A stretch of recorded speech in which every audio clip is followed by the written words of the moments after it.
ઢગલા બન સસ્તા લાલ લાલ ટમેટામાંથી આજે આપણે બનાવશું હોમમેડ કેચઅપ. તેને બનાવવા માટે અહીં પરદેશી ટમેટા લઈ લઈશું, તેને ડીટીયાનો ભાગ દૂર કરી આ રીતે ઝીણા સમારી લઈશું. હવે તેની અંદર ગરમ મસાલો ઉમેરશું. તેની માટે એક પોટલી તૈયાર કરશું, તેમાં તજ, લવિંગ અને તીખા ઉમેરશું અને પોટલીને કાપડની મદદથી જ બંધ કરશું. હવે સમારેલા ટમેટાને એક વાસણની અંદર લઈ તેમાં અડધો ગ્લાસ પાણી ઉમેરી સૂકા લાલ તીખા મરચાં અને પોટલી ઉમેરી અને તેને 10 થી 15 મિનિટ માટે બફાવા દેશું. ડિટેલ રેસીપીનો વિડીયો મારા ચેનલની અંદર છે, ત્યાંથી તમે જોઈ શકો છો.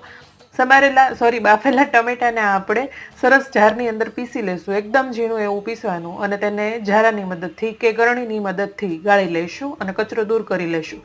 ફરી વખત તેને ઉકાળવા માટે મૂકશું. તે જ પોટલી ઉમેરશું, મીઠું, મરચું અને સ્વાદ પ્રમાણે ખાંડ અથવા તો ખડી સાકરનો ઉપયોગ પણ તમે અહીં કરી શકો છો, અને તેને સારી રીતે ઉકાળશું. પાણી સેપરેટ થતું આ રીતે બંધ થઈ જાય પછી ગેસને બંધ કરી 2 ચમચી વિનેગર ઉમેરી તેને કાચની બરણીની અંદર સ્ટોર કરી લઈશું.